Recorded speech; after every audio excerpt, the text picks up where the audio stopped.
Good afternoon, everyone, and welcome to another social emotional workshop. Today, we are here with Avalon Healing Center, and they're going to be talking about trafficking.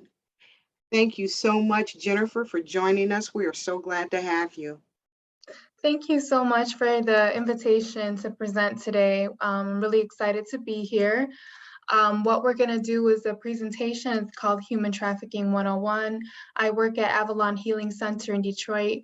We're a counseling and healing center. I work in the human trafficking department, and we work on counseling and case management with any person who has been a survivor of human trafficking. So I'd just like to share a little bit about trafficking in general and kind of what to look for with that. Okay.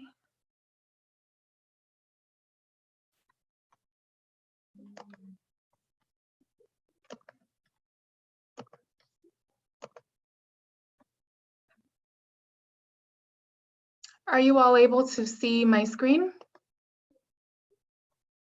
I see you on the screen, but not your presentation. Okay.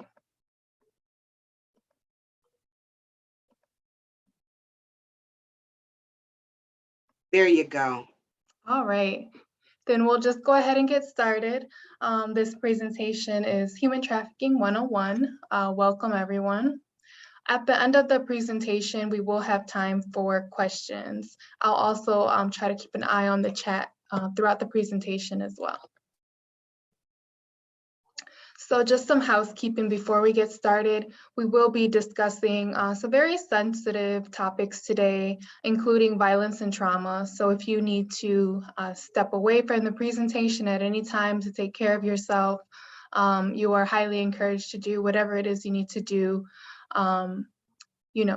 whatever is necessary for you personally. We'll also use the chat function. I will keep an eye on that for questions, but we will certainly have a Q&A throughout and at the end of the presentation as well. Just a quick overview of what we'll be discussing. First, we'll just do an introduction. We'll talk about the definition of trafficking, experiences of people who are survivors of trafficking, mental health and identifying behaviors, and then how to respond to trafficking, and then we'll just wrap up after that. So the whole objective of the presentation is to explain what happens with human trafficking, how does it happen, recognize some of the risk factors for trafficking, and also feel more comfortable responding to suspected victims of trafficking. And again, hello, we're Avalon. It's usually a group of us presenting, but it's just me today. So I'm Jennifer with Avalon Healing Center. My contact information should be at the end of the presentation. So what is human trafficking? We're going to start to talk about some of the myths, definitions, laws, and some statistics about human trafficking. So human trafficking is going to be compelled labor and exploitation. What that means is men, women, and children who are forced to work. That would be labor trafficking. Sex trafficking is commercial sexual exploitation. It is considered the second largest criminal industry in the world and also the fastest growing. The #1 criminal industry in the world, if anybody has a guess what that would be, go ahead and put that in the chat at this time. I'll be looking at that. #1 criminal industry in the world.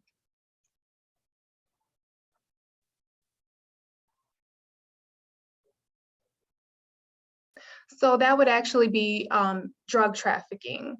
Second to that would be human trafficking. So it's a very, very lucrative business. The lure of human trafficking is that drugs, once you obtain drugs, you have to continue to obtain more supply to meet the demand. With human trafficking, because the product that they're selling would be a person can be used several times over. A drug can be used once and needs to be replaced and replenished. So for that reason, it's very profitable for as a criminal industry to traffic people.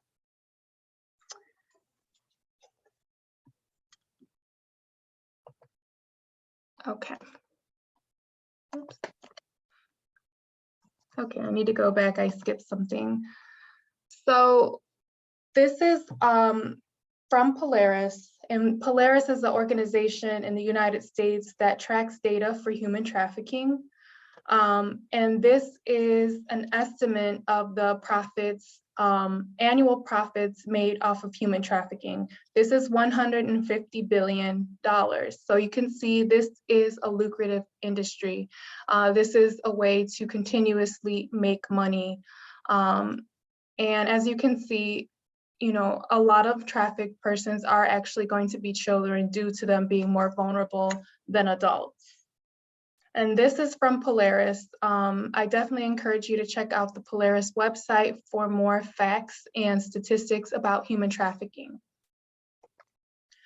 So we're going to get into the federal definition of human trafficking. So sex trafficking and labor trafficking are two types of human trafficking. Sex trafficking is going to be recruiting, harboring, transporting, and obtaining of a person for the purpose of commercial sex, in which the commercial sex is induced by force, fraud, or coercion, or in which the person induced to perform such act has not yet attained 18 years of age.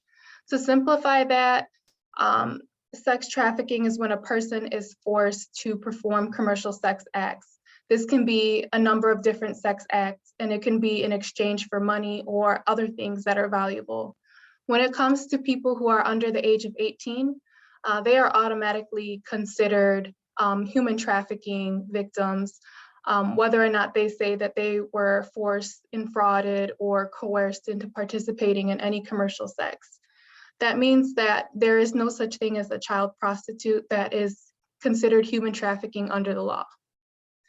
Under the same law, we have labor trafficking, and this is when a person is forced, frauded, or coerced into providing labor services. This can be involuntary servitude, debt bondage, peonage, or slavery.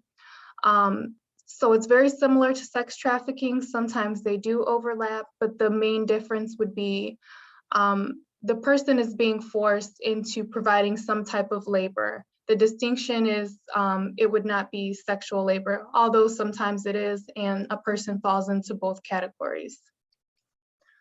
So this law was created or written in the year 2000, and prior to the year 2000, human trafficking didn't technically exist from a legal standpoint, although we know that's not true, and there are records going back to ancient times that human trafficking has pretty much always existed as long as there has been people.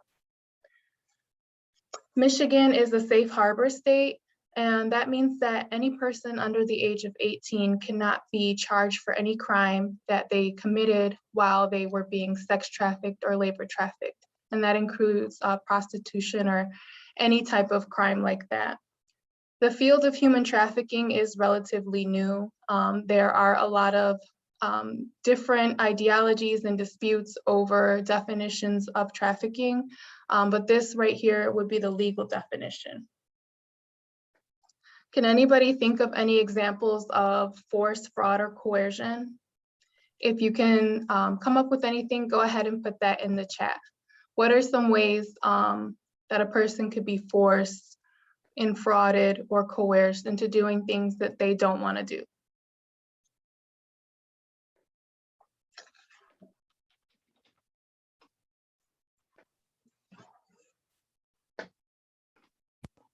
Okay, if there's nothing, then I will move on. Using threats against person, family, etc. That was from Melissa, and that is right on. Definitely a vulnerable spot for most people is to threaten not only their personhood, but the livelihood of the people who are close to them, such as family and friends. So that was right on point. That's a good answer. I'm going to move on to the next slide. We're going to talk about some of the myths that we might hear about human trafficking. So a number one myth is that human traffickers target strangers. So here we have the white van myth, and that is a lot of things that we hear. A lot of rumors go around in social media that there's a person in a white van who's snatching kids and people up off the streets and using them for sex trafficking. The reason why this is a myth is because human trafficking is a criminal business. And with it being a criminal business, it's not good for business to publicly grab someone off the streets. Doing so would cause a lot of attention to that business. So the way that human trafficking usually works is much more nuanced than this. It's usually not going to be a stranger grabbing a child or a person off of the street. And that's not to say that that doesn't happen. We do work with clients who have been kidnapped, but it typically and most of the time does not happen this way. So this would be considered a myth. It goes beyond acquaintances as well. Familial trafficking is when a person in the family is trafficking the person. In trafficking minors, family members account for 41% of recruitment. So when it comes to kids being trafficked, 41% of the time, a family member has recruited them into trafficking. Followed by intimate partner, 14%, friend, 11%, and then other, 34%. So most recruiting happens by people that the victim already knows. It's so much more easier to get you to do something if I already have established trust with you. A lot of frame of reference for trafficking was from a movie called Taken, if any of you have ever heard of it, where two girls are kidnapped in a foreign country. These things do happen, but most typically, the type of trafficking that we're seeing is where there is already an established relationship. Also, recruitment by a family member is 4 times more likely for children than adults.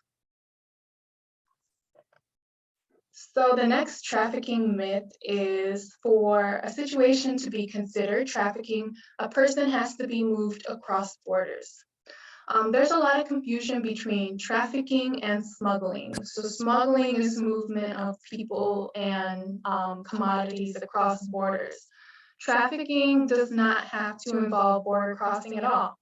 It certainly can. It can involve any number of situations, but it does not have to involve a person being moved across borders at all. Victims of trafficking are often moved from place to place, and that is to avoid getting caught. That is to meet the demand, and that is part of the business, but it's not a prerequisite for trafficking. We have worked with clients who were trafficked their entire lives in one place, and that is actually pretty common. So trafficking and smuggling are not the same thing. Trafficking is exploitation. It's a crime against a person. Smuggling is a crime against the border of a sovereign nation. Smuggling can and sometimes does turn into trafficking. Trafficking can turn into smuggling, but merely crossing a border such as the Ambassador Bridge border here in Detroit, that does not in and of itself mean trafficking. The next myth is that trafficking doesn't happen here. This is entirely untrue. A lot of people, when they hear the word trafficking, they think of foreign countries and foreign people or foreign nationals. Trafficking happens everywhere. Everywhere where there are people, there's also trafficking taking place. The US is considered a bi-directional country, and that means people are brought from outside the US to the US to be sold into trafficking, and people are recruited right here in the United States to be trafficked right here in the United States. The majority of people trafficked for sex in the United States are US nationals, especially minors. So here in the United States, we're not seeing large numbers of foreign children and adults being trafficked. Most of the people being trafficked here are from here. And in this picture, you see Ford Field, Comerica Park. Whenever there's events, like we had the Super Bowl several years ago, the auto shows, all of the influx of people that come to the city for events, it also increases trafficking activity. And that's something that we see, out in the streets doing outreach during these events. We actually see that trafficking is heightened during these times. But it does indeed happen here and everywhere. To that point, trafficking happens everywhere. What we see right here is a heat map. So where you see kind of the hot spots where it's orange and red, that's going to be clusters of a large number of trafficking activities. If you look at Southeast Michigan, you do see that there is a hot spot of trafficking activity.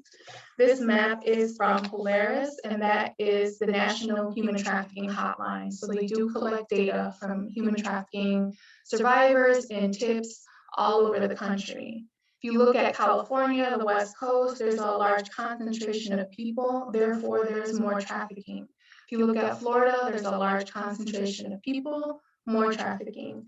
East Coast, there's a lot of people concentrated there, more trafficking. So there's trafficking in every state, but the states that have a large concentration of people are going to have more trafficking activities.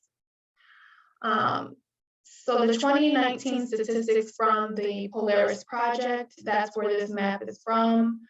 This is 2019, so we do need to kind of update for 2022. But that year we had over 1,000 calls and tips from Michigan alone, 364 cases from Michigan alone, and 184 calls from victims or survivors directly to the Polaris hotline in Michigan. So yes, there are definitely activities going on in Michigan. To that point, here are some headlines just from around Michigan from the last couple of years. Oakland County, Human Trafficking Unit bust sex ring in Madison Heights. It's the city, it's the suburbs, it's all around. So it can be labor trafficking or sex trafficking, but these are right from the headlines from our local newspapers. So this kind of demonstrates that this is definitely a relevant problem for us here in Michigan as well.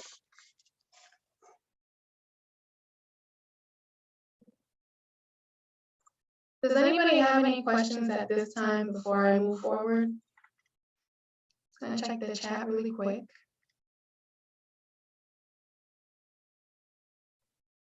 Okay, then I'm gonna keep moving on. Experiences of sex trafficking. So we're gonna talk about international and domestic victims. What actually happens with sex trafficking? What does that really look like? I skipped ahead just a bit. So international victims, how would somebody even become, tangled up in human trafficking here in the United States? One of the biggest lures is going to be the idea of the American dream, and that is, for a lot of foreign nationals believing that if they can just get to the United States, that they can find a decent job, they can climb the socioeconomic ladder and achieve stability with a little bit of hard work and dedication. This is often a myth for immigrant people who come to the United States. A lot of people do come and work hard and end up being exploited for their vulnerability and for their labor. Another way in which this can happen is crossing borders and debt bondage. So there are situations in which the victim will pay somebody to take them to the United States. And several things that can occur with this. Sometimes the person that takes them into the United States sets the price so high that the person can basically never pay it back. The trafficker sets an impossible amount, and the person is basically in debt to the trafficker without end. And sometimes they are promised a labor situation, a living situation that never comes into fruition. In other situations, we have heard of people being brought to the United States, being promised labor, at a farm or some other place, and that labor ends up being sex trafficking and they cannot get out.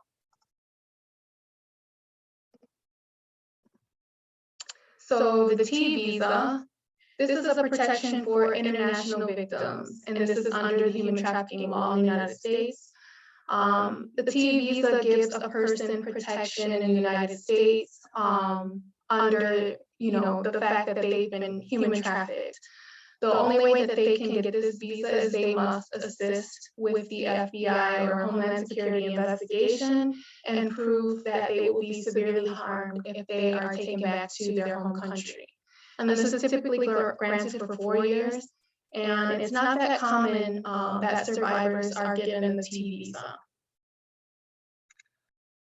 So just to go over everything really quick, people want to come to the United States at any cost necessary sometimes.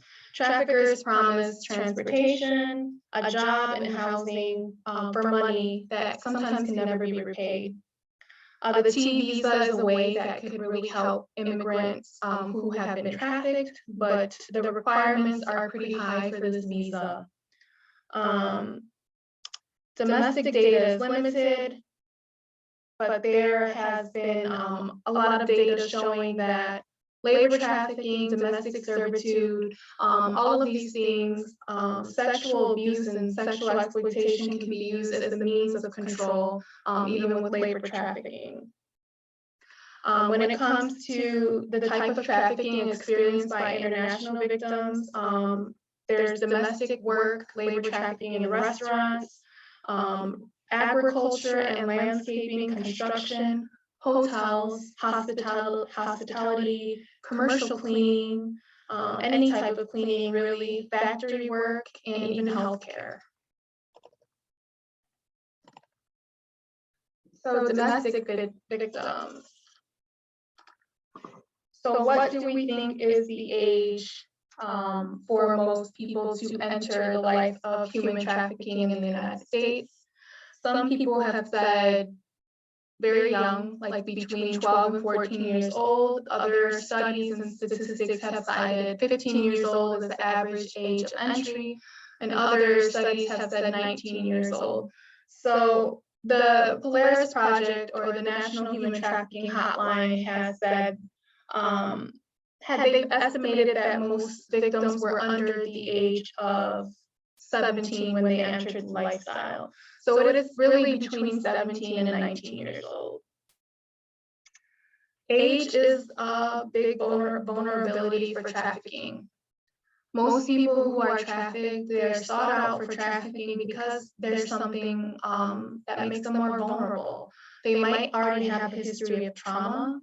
They might be living in poverty. They might already be using substances. They might have limited support in their life, such as family support. All of these things come together to make a person more susceptible to entering into the life of trafficking. People who are trafficked are often overlooked and written off. Somebody might call them a prostitute, a drug addict, a fast girl or woman, or she thinks she's grown. A lot of these are very common in our culture to write people off in this way, especially young people. But that's only, that's taking a judgmental stance on the issue. When we really look at the person's history and how they came to be in that situation, we can understand through the lens of trafficking that they were already vulnerable in the first place. So some of the vulnerabilities we talked about were poverty, trauma, addiction, limited family support.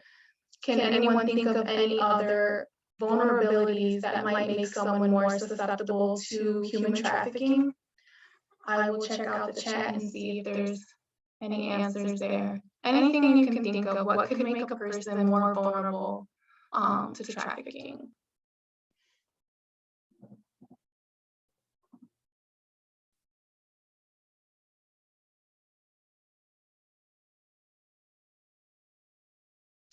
So I'll start naming a few things.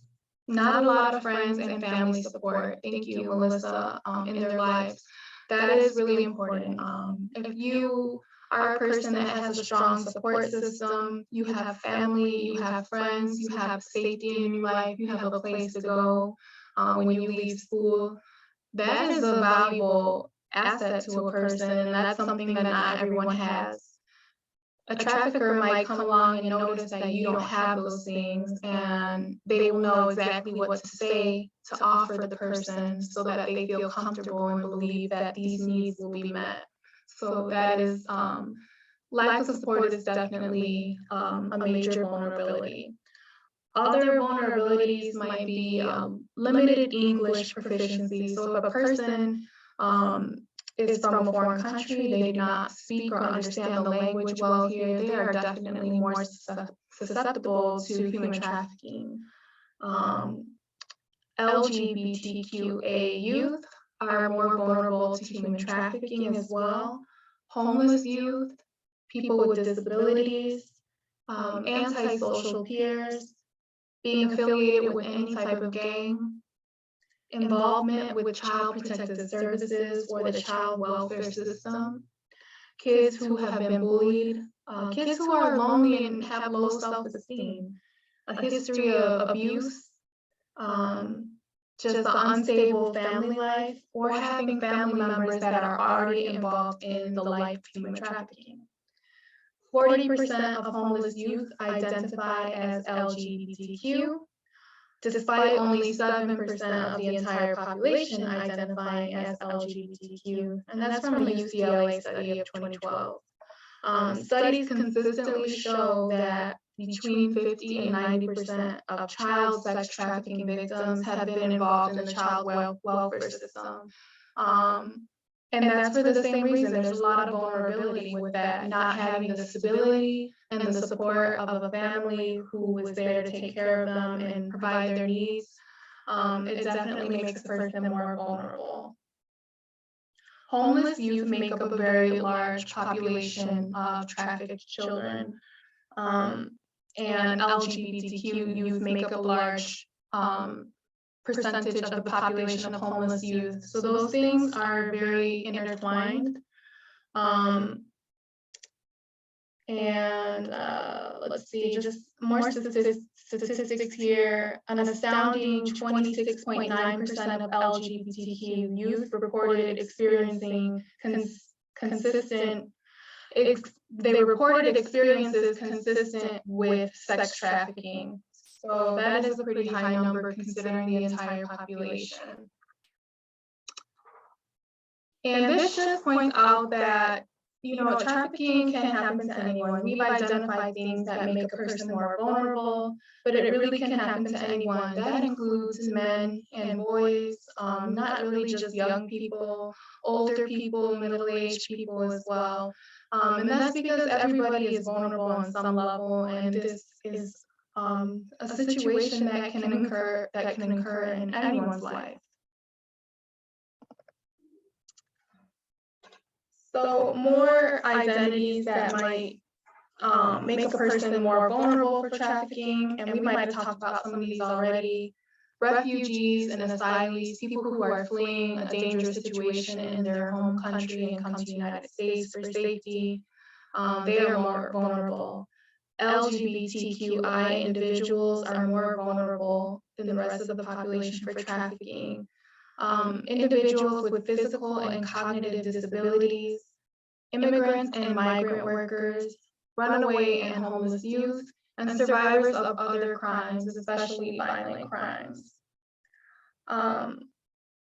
Trauma history plays a big role in something that we see a lot with survivors of trafficking. Almost every survivor that we work with here has experienced trauma earlier in life.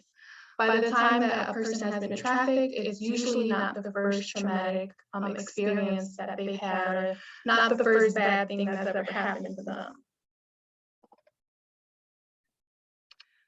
So this is the ACE pyramid, and that's adverse childhood experiences. And this is like a chart that's usually used in psychology and the social sciences to demonstrate how adverse events affect a person's development over the lifetime.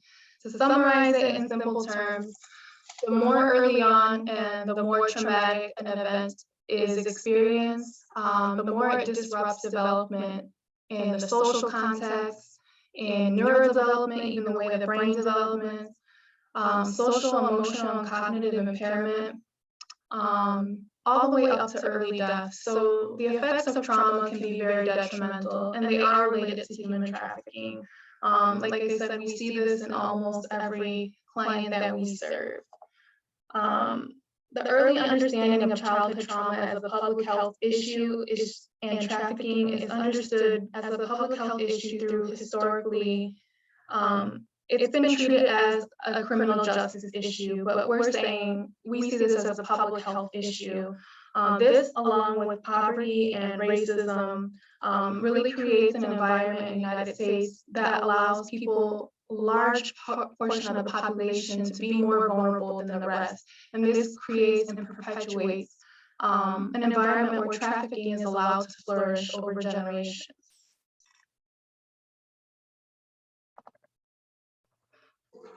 This is more about intersecting identities. So you all may have heard of the term intersectionality, which was coined by Kimberly Crenshaw, and it shows how different identities of a person intersect in this graph to make a person more vulnerable to trafficking. And we talked about a lot of them already. Health disparities, poverty, mental health, a lack of education, social justice issues. It's usually more than one thing that has occurred in a person's life to create the vulnerability for trafficking.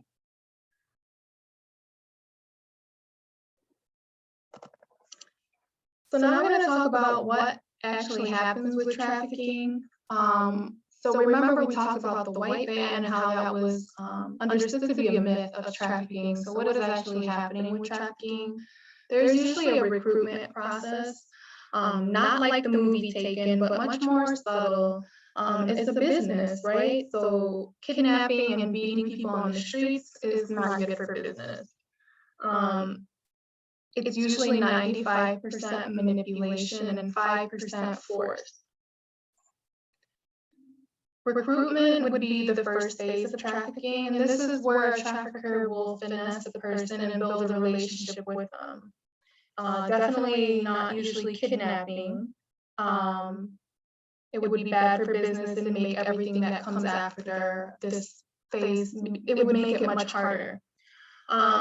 Recruitment can happen pretty much anywhere. It can happen in the malls, clubs, bars, schools, outside of group homes, outside of shelters, outside of rehab facilities, the corner store. It can be friends, but honestly, what we're seeing a lot is a lot of recruitment happening over the internet.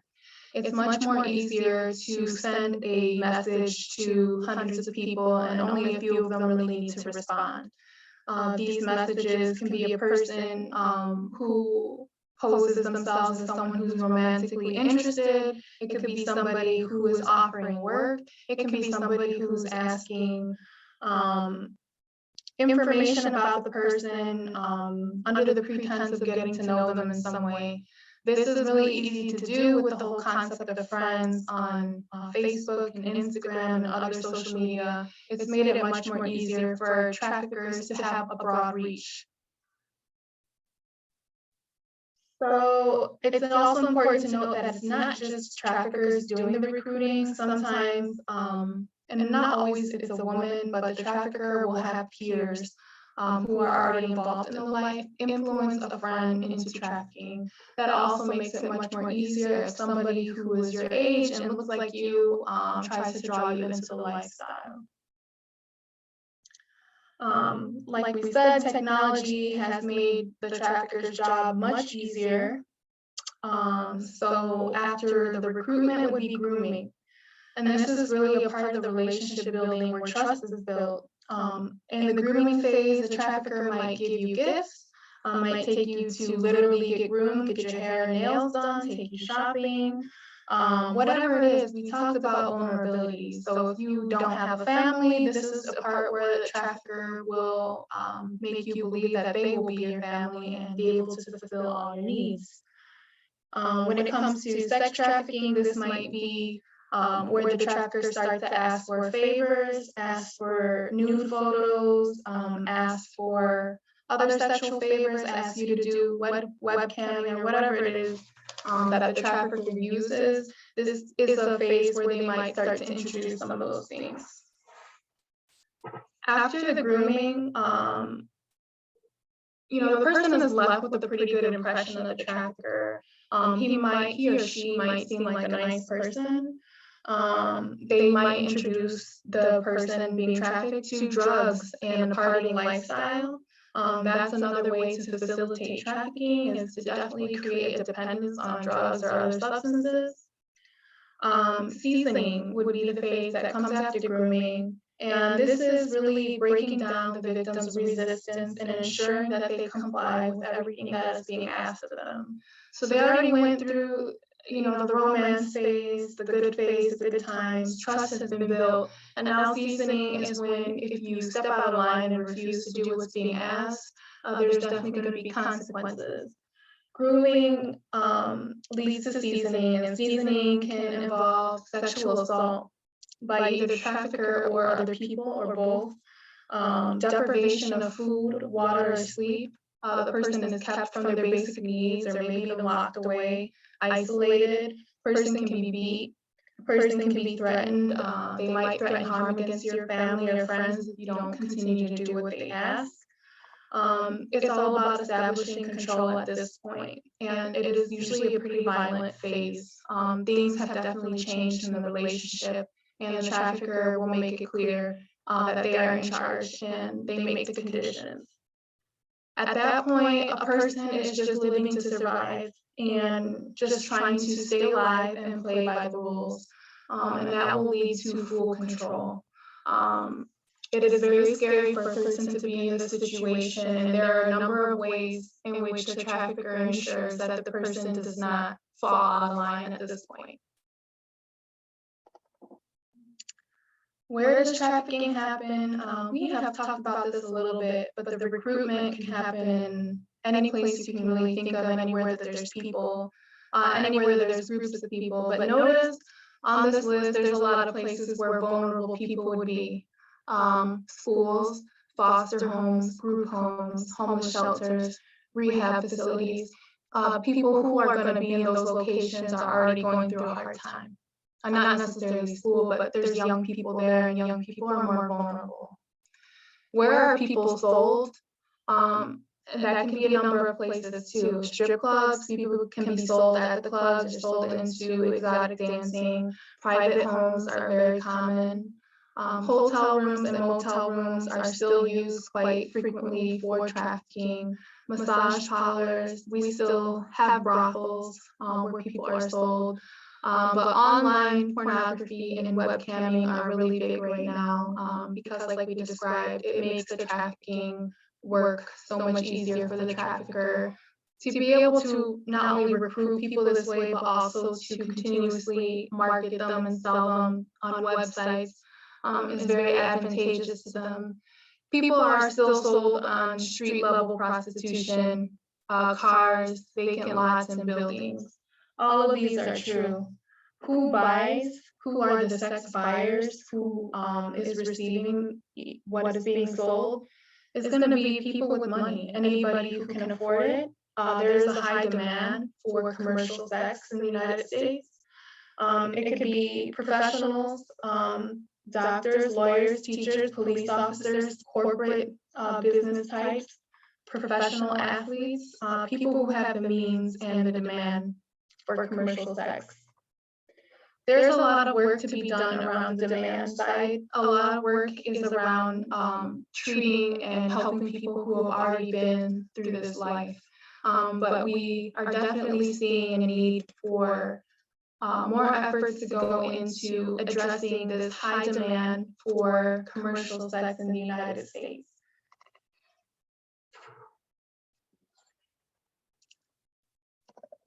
So trauma is the result of an event or a series of events or a set of circumstances experienced by an individual as physically or emotionally harmful or life-threatening, and that has lasting adverse effects on the individual's functioning, mental, physical, social, emotional, or spiritual well-being. So basically, trauma is that life event that is particularly harmful and has lasting effects on every aspect of the person's well-being. Mental, emotional, physical, social, spiritual, trauma affects all of that. People who are coming out of the life of trafficking are still in the life of trafficking, are experiencers of what we call complex trauma. What does trauma look like in a person? This is really more towards the mental health side of it, but trauma can result in a person feeling like their life isn't real, like whatever is happening to them is happening to someone else, and they are sitting on the outside watching. And that is something that the brain does to detach from the situation that was so terrible. A person who has experienced trafficking might be extremely afraid or tense. They're just not relaxed, and you notice it. They might have thoughts of suicide. They might already self-harm in various ways. Hypervigilance means they're always looking over their back. Hostility or irritability, they're easily angered, are easily hostile, aggressive. They've been in survival mode for a long time. Difficulty concentrating, flashbacks or nightmares are really common. Emotional dysregulation, they're just not able to regulate their emotions. Memory loss, increased engagement in high-risk behaviors. Diagnoses would be anxiety, depression, bipolar disorder, dissociative disorders, PTSD, attachment disorders, borderline personality disorder, and substance use disorder. Well, that kind of goes into a very clinical side of human trafficking, but I want to ask, what are some things that you could observe in a person or a friend who has been trafficked? Like, what do you think you might see? Imagine it's a friend of yours, and they're suddenly not quite themselves. What are some things that you might notice? What are some things to look for that might indicate maybe they are experiencing human trafficking? Maybe something's going on. Can anyone think of anything and possibly put that in the chat?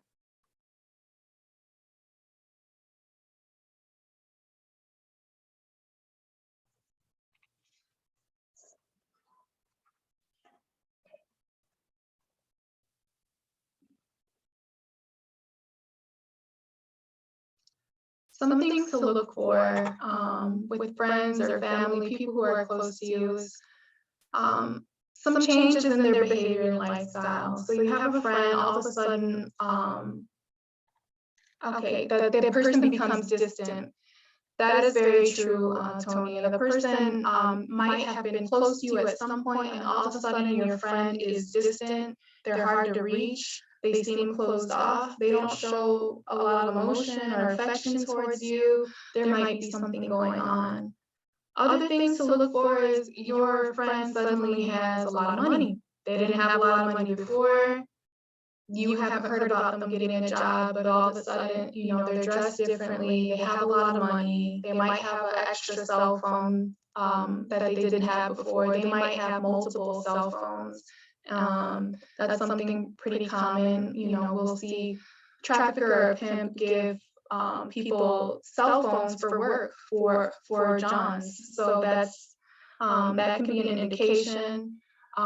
Your friend starts dating an older partner. It can be a man or a woman, but it just seems a little bit off to you that this older person has taken an interest in your friend and is buying them things, and their behavior has changed.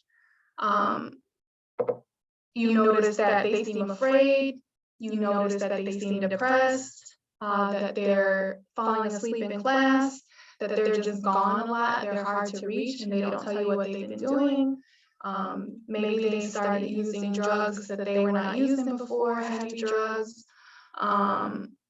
They have memory problems. There's a lot of things to look for, but mostly, if you have a gut feeling that something is not right with your friend and you notice more than one of these indicators, definitely discuss it with the school counselor, parent, somebody that you trust, and just let them know, look, I don't know what's going on with so-and-so. I can't say for sure, but I've noticed A, B, C, and D. and I'm wondering if they're being trafficked.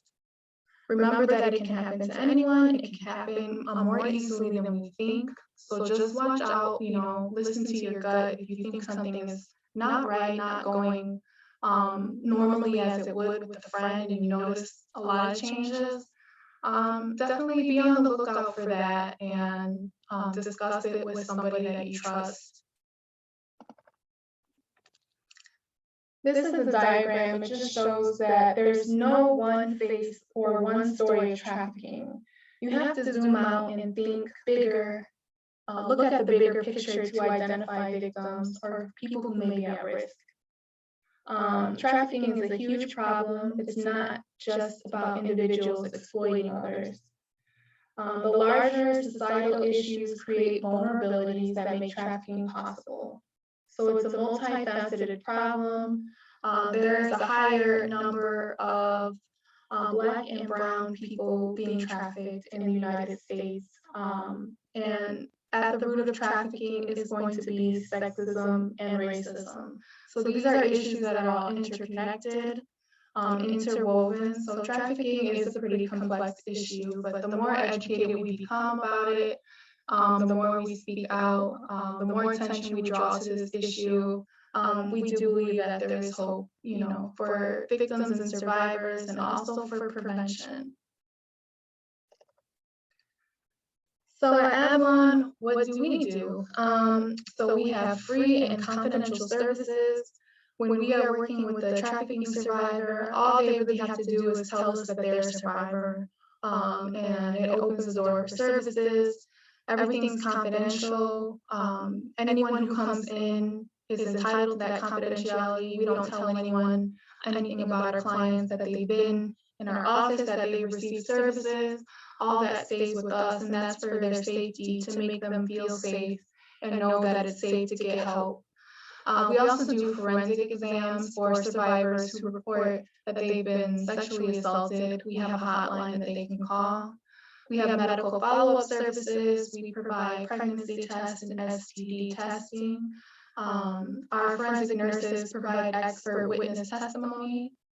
We have counseling and advocacy services. We have support groups. We have case management and services specifically for survivors of human trafficking. And of course, we do training and outreach to spread the word about trafficking, make people more aware so that they can access the help that they need when they need it. And if anybody would like to take down my contact information, and also my colleague Meredith, her information is up here as well. If you have any questions about trafficking, that's my work cell phone number. I always have it on me. If I don't answer, I'm probably with the client, but leave a message, and I definitely will reach back out to you if you have any questions, if it's about somebody that you're concerned about, or if you want to give our number to survivors. All of that is okay. We welcome, any outreach and any potential to be of assistance to anyone in need. So thank you for listening. I know that was a lot of information, but I'd like to ask if anyone has any questions at this time. Go right ahead and I'll do my best. Good deal. Thank you so much, Jennifer. You guys, if you have any questions, feel free to either raise your hand and I'll unmute you, or you can type it into the chat. Again, great presentation. It is a lot of information, but it is so incredibly needful. This is a social issue that continually evolves and morphs into something new. And so you can never, ever have too much information on this subject. It's like you're always playing catch up, Very, very true. We could probably talk 3 hours about this subject and still not run out of things to talk about. But I do appreciate everyone listening. I hope that you remember some of these things, and just be aware of what's going on around you and with the people that you care about. And I think it all starts with that, and just being compassionate and non-judgmental as much as possible, I think is really helpful too. Good deal.